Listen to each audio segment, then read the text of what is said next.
नमस्कार, स्वास्थ्य सूत्र में आपका एक बार फिर से स्वागत है। और आज का मेरा विषय है एंजियोप्लास्टी के ऊपर। एंजियोप्लास्टी के माध्यम से जो स्टेंट प्रत्यारोपित किए जा रहे हैं, जो स्टेंट डाले जा रहे हैं, उनके बारे में, उसकी उपयोगिता के बारे में या उनकी सीमाओं के बारे में कि स्टेंट प्रत्यारोपित कितना महत्वपूर्ण है, कितना लाइफ सेविंग है, क्या इसके बाद हृदय रोगियों की समस्या का समूल निदान हो जाता है या इसके बावजूद भी उनकी समस्याएं यथावत बनी रहती हैं। क्योंकि ये एक बहुत महत्वपूर्ण प्रश्न है, क्योंकि हमारे देश में आज हर साल करीब करीब 7 लाख से ज़्यादा स्टेंट प्रत्यारोपित किए जा रहे हैं और एक स्टेंट प्रत्यारोपण पर कम से कम 2 लाख से लेकर 3 और 3.5 लाख रुपए का खर्चा एक मरीज को करना पड़ रहा है। और भारत जैसे देश में अधिकांश लोगों को तो ये उपचार मजबूरी में व्यवस्था पर बस अपनाना पड़ता है। तो हम देखेंगे कि स्टेंट प्रत्यारोपण कितना महत्वपूर्ण है और कितना उपयोगी है, या इसके बाद भी हृदय संबंधी रोगियों की समस्याएं यथावत बनी रहती हैं। तो मेरा विषय जो है आज एंजियोप्लास्टी के ऊपर है, इस स्टेंट प्रत्यारोपण के बारे में है। स्टेंट प्रत्यारोपण के माध्यम से, जैसा कि आप जानते हैं, हाथ की कोहनी या जांघ की एक नस के माध्यम से एक कैथेटर को प्रवेश कराया जाता है और उसको प्रवेश कराते कराते हम हृदय तक ले जाते हैं, हृदय की आर्टरीज तक ले जाते हैं। क्योंकि जो आर्टरीज हृदय से संबंधित रखती हैं, उनके ब्लॉकेज को दूर करने के लिए ही हम पहले एंजियोग्राफी करते हैं, उसका पता लगाते हैं कि उसमें कितनी ब्लॉकेज है और उस ब्लॉकेज को तत्काल दूर करने की आवश्यकता है या उसको मेडिसिन के माध्यम से उसको रिलीफ दिया जा सकता है, उसको समाप्त किया जा सकता है। और यदि समाप्त नहीं किया जा सकता तो उसके लिए स्टेंट प्रत्यारोपित किए जाते हैं और ये स्टेंट प्रत्यारोपण भी उसी कैथेटर के माध्यम से किया जाता है। पहले जब स्टेंट नहीं थे तब तो बैलून के माध्यम से उस ब्लॉकेज को, उस जो अवरोध को हटाने का प्रयास किया जाता था, लेकिन वो उपचार ज़्यादा कामयाब नहीं हुआ।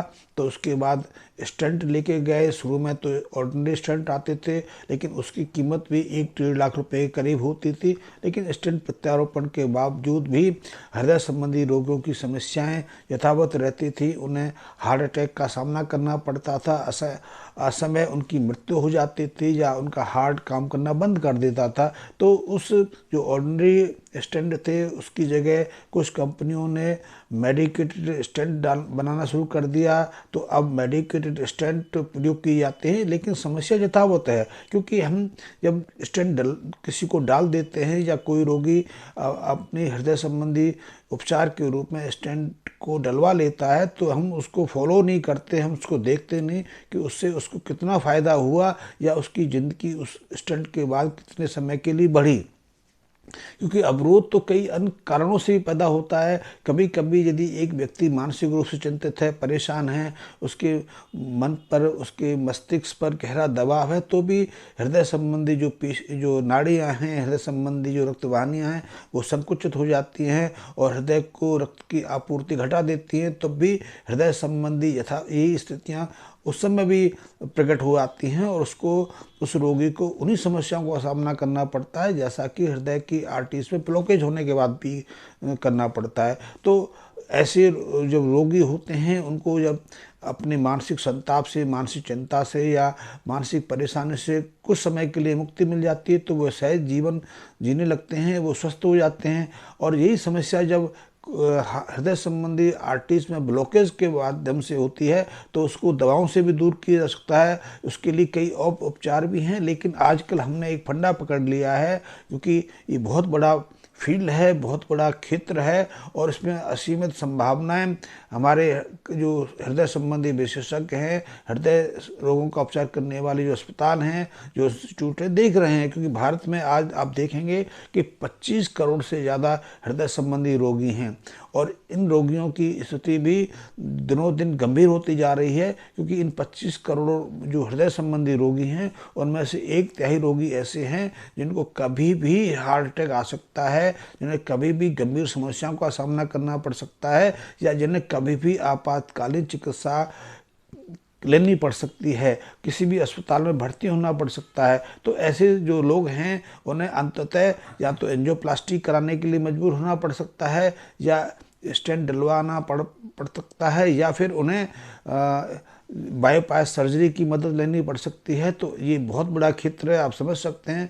25 करोड़ का 1/3 यानी कि 8 करोड़ लोग एंजियोप्लास्टी के इंतजार में हैं, एंजियोप्लास्टी की लिस्ट में हैं। और एक एंजियोप्लास्टी के माध्यम से स्टेंट डालने पर कम से कम 2 लाख रुपए का खर्च आता है और इसकी सीमा 3.5 लाख रुपए तक भी हो सकती है। जबकि स्टेंट की कीमत भारत सरकार ने 30,000 से कम निर्धारित की है। वैसे 10 या 20, 15 हज़ार में भी स्टेंट मिल जाते हैं, लेकिन प्रत्यारोपित करने वाले सर्जन और हॉस्पिटल का जो चार्जेस है 1 लाख से 2.5 लाख तक का आता है। तो ये बहुत बड़ा क्षेत्र है। अब इस स्टेंट के बाद उस रोगी का क्या होता है, स्टेंट डलवाने के बाद क्या रोगी हृदय संबंधी रोग से पूर्णतः मुक्ति पा लेता है या उसकी समस्याएं यथावत रहनी है, हम इस विषय पर अपने को फोकस करेंगे। क्योंकि ज़्यादातर मामले में देखा गया है कि जो रोगी स्टेंट डलवाते हैं उन्हें वही समस्याएं 24 घंटे के अंदर अंदर वापस आ जाती हैं। उन्हें उसी तरह का छाती में जब दर्द महसूस होने लगता है या उन्हें सांस लेने में मजबूरी मुसीबत आती है, कष्ट होता है या वो चल फिर नहीं पाते, वो अपनी उन्हीं समस्याओं का सामना करने लगते हैं जो उनकी समस्याएं स्टेंट से पहले थी और जिनके कारण स्टेंट डाला गया है।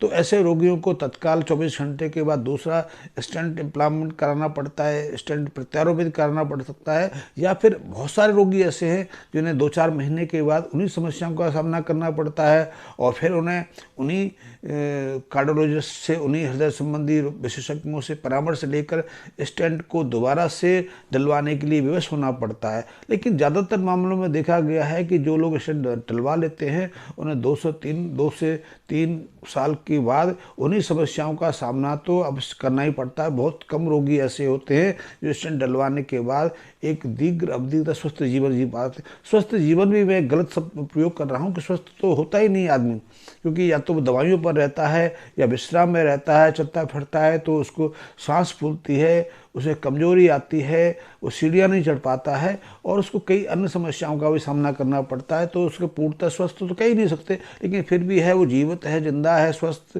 कह सकते हैं।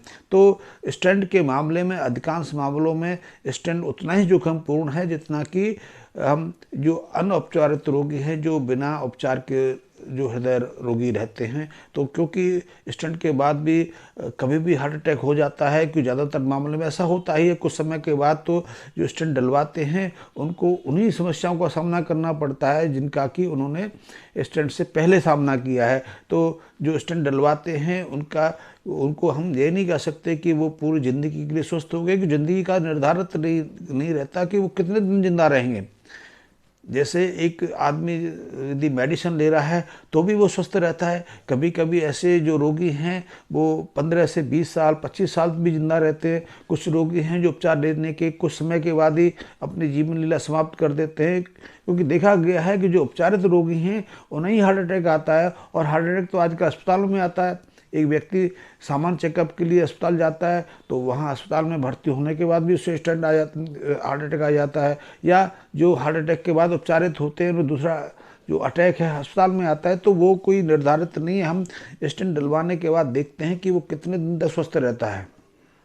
यदि स्टेंट डलवाने के बाद 10 से 15 साल कोई जिंदा रहता है तो उसे हम स्वस्थ मान सकते हैं। लेकिन लाखों में 4 लोग यदि 10 से 15 साल के जीवन पाते हैं तो वो उसे हम सफल उपचार नहीं कह सकते। और ज़्यादातर मामलों में देखा गया है जो एंजियोप्लास्टी के बाद स्टेंट डलवाते हैं उनका जीवन काल कुछ सालों तक सीमित रह जाता है, या उन्हें कुछ समय के बाद या 1-2 साल के बाद दोबारा से स्टेंट डलवाने के लिए विवश होना पड़ता है। तो ये एक बेहद चिंता का प्रश्न है। और यदि हम इस चीज़ को जान लेंगे कि स्टेंट डलवाना लाइफ सेविंग तो हो सकता है लेकिन स्वास्थ्यकारी नहीं है, वो रोगी को रोग से मुक्ति दिलाने का एकमात्र उपचार नहीं है। इसकी बजाय यदि आप प्राकृतिक जीवन शैली को अपनाते हैं, मानसिक तनाव से दूर रहते हैं, नियमित ध्यान का अभ्यास करते हैं, नियमित ध्यान की कुछ क्रियाओं का अनुसरण करते हैं, नियमित योगाभ्यास करते हैं, अपने आहार में, अपने खान पान में बदलाव करते हैं, आप अपने खान पान में जो प्राकृतिक अनाज है, जो फल सब्जियां हैं, जो जड़ी बूटियां, उनका प्रयोग करते हैं तो भी आप वही लाभ ले सकते हैं जो स्टेंट का डलवाने के बाद लेते हैं या बाईपास सर्जरी का लेते हैं। और कई ऐसी हर्बल दवाएं भी हैं जो आपको मेडिसिन का पूरक के रूप में काम करते हैं। जो मेडिसिन जो हम हृदय संबंधी रोगों में प्रयोग करते हैं उनको स्थानांतरित कर सकती हैं, उनका स्थान ले सकती हैं। ये हर्बल दवाएं जो हैं, जो प्राकृतिक उपचार जो हैं, जो आपका खान पीन है, वो आपको निरोगी रख सकता है। और यदि आप हृदय संबंधी रोग की गंभीर अवस्था से पूर्व ध्यान का अभ्यास शुरू कर देते हैं, योग का अभ्यास शुरू कर देते हैं, प्राकृतिक आहार प्रक्रिया को अपना लेते हैं, तो आप ऐसी नौबत आने से बच सकते हैं कि आपको असमय या किसी भी समय एंजियोप्लास्टी कराने के लिए विवश होना पड़े, या फिर स्टेंट एंजियोप्लास्टी के माध्यम से स्टेंट डलवाना पड़े, या फिर आपको बाईपास सर्जरी के लिए विवश होना पड़े। तो आप साधारण से उपायों से भी मुक्ति पा सकते हैं। आप खान पीन को बदल सकते हैं, संबंध में भी आप जानकारी ले सकते हैं, और आप हृदय संबंधी रोगों के दौरान कैसा आहार प्रयोग कर सकते हैं, किस योगासन का प्रयोग कर सकते हैं, किस योगासन का अनुसरण कर सकते हैं, इसका भी आप जानकारी ले सकते हैं। और मैं कहूँगा यदि आप ध्यान का नियमित अभ्यास करते हैं, ध्यान का नियमित रूप से प्रयोग करते हैं, तो आप अपने को निरोगी रख सकते हैं। ध्यान हृदय संबंधी गंभीर रोगों से ही बाहर आ सकते हैं। हृदय की कोई भी स्थिति हो, हृदय रोग की कितनी भी जटिल अवस्था हो, आप निरोगी रह सकते हैं, दीर्घ जीवन पा सकते हैं, सुखद आनंद का आप भोग कर सकते हैं, और जीवन की समस्त जो कामनाएं हैं, समस्त जो इच्छाएं हैं, वासनाएं, उनको पूरा कर सकते हैं।